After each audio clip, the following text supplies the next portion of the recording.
Hello, my dear students.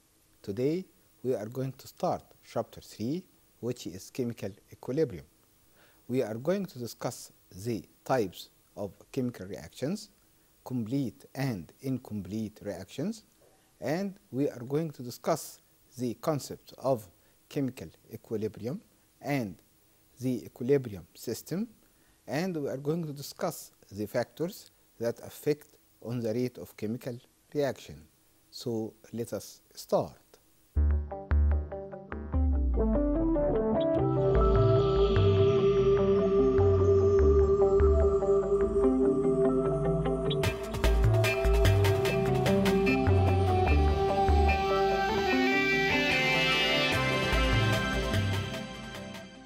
Chemical equilibrium, which is chapter 3, we are going to start with introduction. The equilibrium is generally maybe physically or chemically, and we are going to discuss first the physical equilibrium. The vaporization and condensation as example to explain the physical equilibrium. The experiment that show the vaporization and condensation as following. If water is in a closed vessel is heated, we notice two opposite processes happen, vaporization and condensation. As shown on the screen, on starting the heat, the vaporization process occurs, so the vapor pressure increases. And so we have to define what do we mean by water vapor pressure. It is the pressure due to water vapor in air at certain temperature. And by continuing heating, the vaporization process continue until the vapor pressure equals saturated water vapor pressure, as the following animation show. As shown on the screen, here, if water is heated, we find that there is certain amount of water vapor in air, and by heating, the amount of water vapor increases until reaches its maximum amount, and here at this maximum amount, two processes occurs, vaporization and condensation happens simultaneously at equilibrium. That means the rate of vaporization equals the rate of condensation. My dear students, we have to define what do we mean by saturated water vapor pressure. It is the maximum water vapor pressure in air at certain temperature. So, my dear students, at equilibrium, the rate of vaporization equal the rate of condensation. So, the water by heating is vaporized, it changing into water vapor and then condenses, forms water. This type of equilibrium in this experiment is called equilibrium system. So, what do we mean by equilibrium system? It is apparently stationary system, but in reality it is dynamic.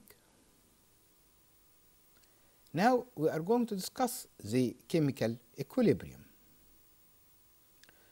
So, we are going to discuss first the types of chemical reactions.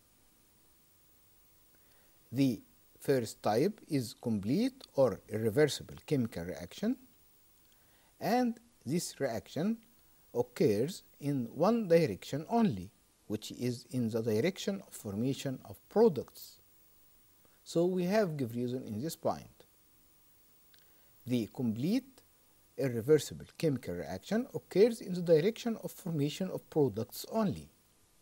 The reason for that, because one of the products escapes from the medium of the reaction in form of gas or precipitate, so the products cannot combine each other to form reactants again.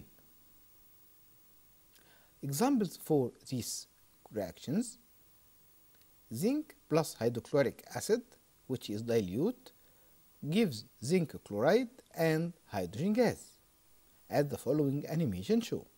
As shown on the screen, my dear student, that zinc reacts with hydrochloric acid, giving hydrogen gas, and this hydrogen gas burns with pop sound, indicating that the escape of the hydrogen gas from the medium of the reaction, so the products cannot recombine to reform reactants again. So my dear student, another example for the complete reaction is the reaction between the sodium chloride solution and silver nitrate solution. It gives sodium nitrate and white precipitate of silver chloride, as the following animation show. If you look at the screen, my dear student, here we bring a test tube and we put inside it silver nitrate solution, and we are going to add sodium chloride on it.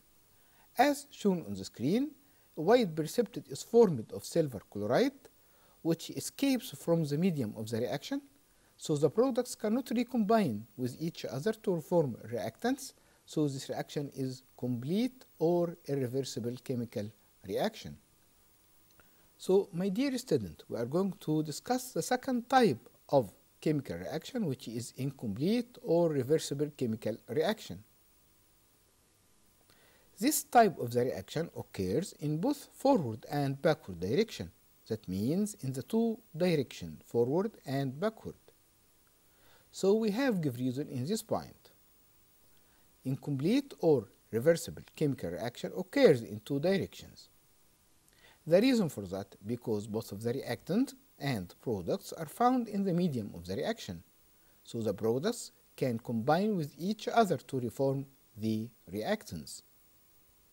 For example, the reaction between the acetic acid and ethyl alcohol. It gives in equilibrium ethyl acetate ester and water as the equation shown on the screen.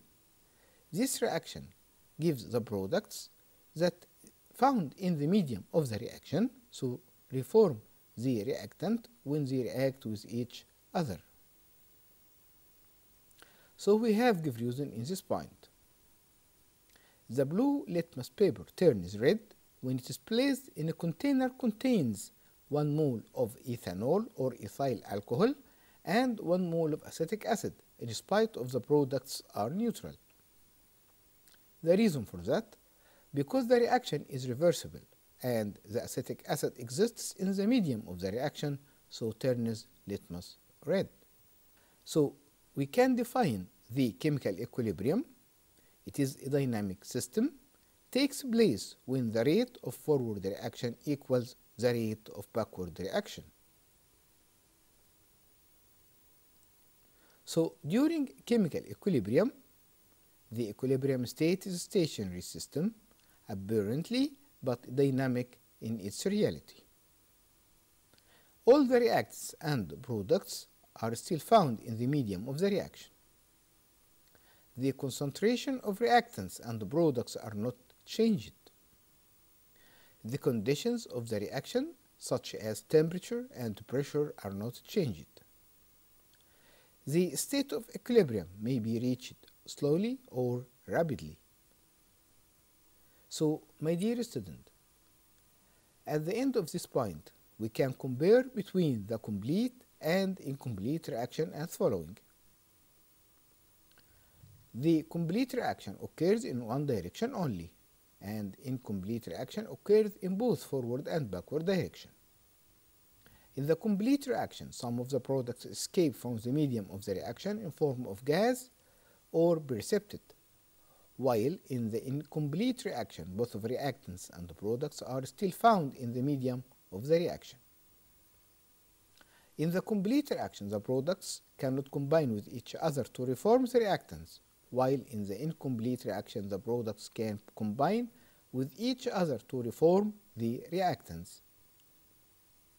Such as in complete reaction, the reaction between iron and dilute hydrochloric acid gives iron 2 chloride and the hydrogen gas escape from the medium of the reaction.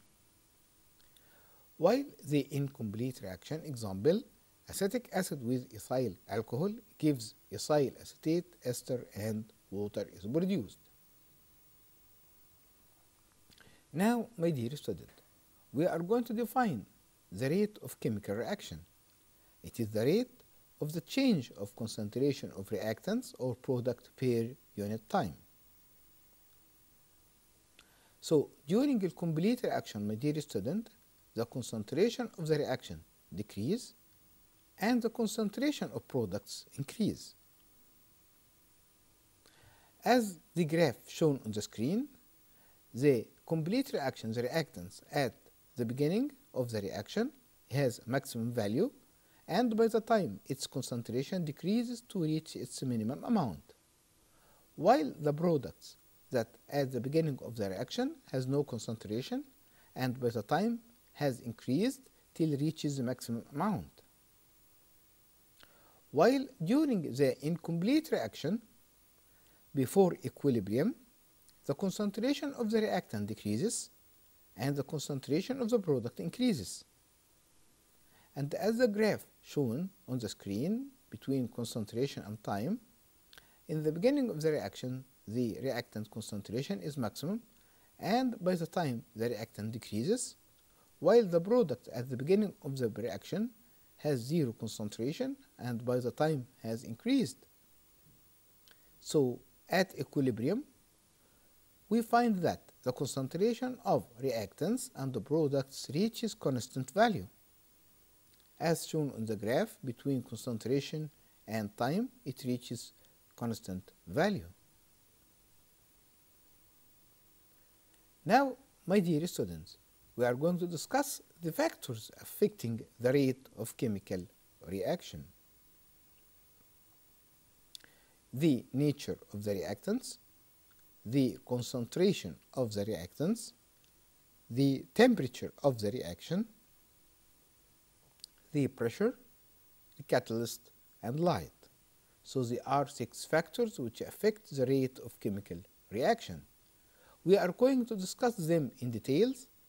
We are going to discuss some of them in this period, and the next period we are going to continue them.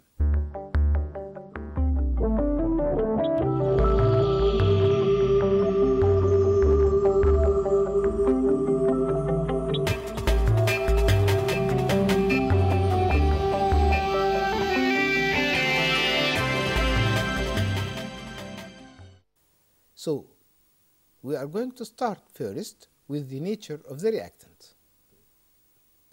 This factor, my dear student, composed of 2 points. The first one, the type of bonds in the molecule of the reactants.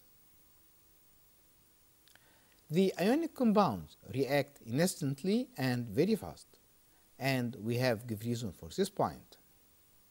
The reason for that, because the reaction takes place between ions which combine with each other instantly when they are mixed together. For example, the reaction between sodium chloride and silver nitrate when giving the sodium nitrate and white precipitate of silver chloride. And the covalent compounds usually react slowly, and also we have give reason for this point. Because the reaction occurs between molecules, which requires breaking of bonds between atoms of molecule of reactants. Then atoms combine to form new bonds between the atoms of molecules of products. For example, the reaction between acetic acid and ethyl alcohol to give in the presence of concentrated sulfuric acid, ethyl acetate ester, and water. The second point for this factor, which is the surface area. When the surface area of the reactant increases, the rate of chemical reaction increases. And we are going to do experiment to show the effect of surface area on the rate of chemical reaction. The steps of the experiment: put 2 equal amounts of zinc in 2 test tubes. One of them contains zinc powder and the other contains zinc block. And then add 2 equal amounts of dilute hydrochloric acid on both of them. What do you observe? The reaction goes faster in the test tube which contains zinc powder, while the other tube the reaction moves slow. So the conclusion for this point: as the surface area increases, in case of zinc powder, the rate of chemical reaction increases. So we have give reason in this point. The reaction between zinc and hydrochloric acid is faster when using zinc powder, not zinc blood. So my dear students, we have finished the first factor of the factors that affect the rate of chemical reaction. The first factor, which is the nature of the reactants, is divided into 2 points: the type of bond, that ionic compounds react faster as the reaction occurs between ions, while covalent compounds react slow as the bond between the reactants is broken and the bond between the products are formed, so need time for breaking bonds and forming new bonds. Now we are going to discuss the second factor, which is the concentration of the reactants. Let us show. The concentration of the reactants. The chemical reaction takes place through collision between molecules of reactants till breaking bonds between the atoms of molecule of reactants, and then atoms combine to form new bonds between atoms of molecules of products. So we have give reason in this point. When the concentration of the reactants increase, the rate of chemical reaction increases. The reason for that, because increasing the concentration of reactants make to increase the chance for collision between molecules of the reactants per unit time, which increases the rate of chemical reaction. And so, my dear student, we have to define the law of mass action, which shows a relation between the rate of chemical reaction and concentration of reactants.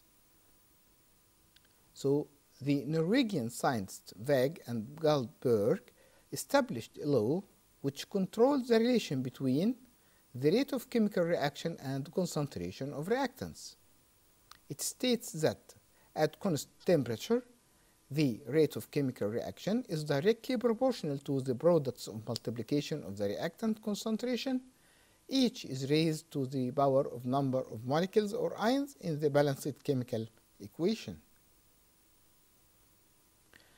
So, my dear student, in the following reaction, if we have substances A, B that reacted and substances C and D, capital letters, are product, and the small letters A, B, C, D are the number of moles of reactants and products, we find that, my dear student, the concentration of reactant and product, when expressed by formulas in square brackets, the rate of forward reaction R1 is directly proportional to the product of multiplication of concentration of the substances of the reactants A power A and B power B, which is raised to the power of number of their moles in the balanced chemical equation. So, rate the forward reaction R1 equal K1, which is rate constant for the forward reaction, times concentration of substance A and substance B raised to power of their number of moles in the balanced chemical equation. So, K1 is the rate constant for the forward reaction. And the rate of backward reaction R2 is directly proportional to the product of multiplication of concentration of the products C and D power their number of moles in the balanced chemical equation.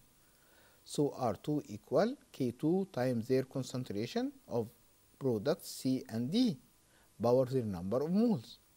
So, K2 is the rate constant for the backward reaction. So, my dear students, when we write the equation that we make the equality of the rate of forward and backward reaction at equilibrium, K1 times concentration A power A times B power B equal K2 times concentration of C and D power their number of moles.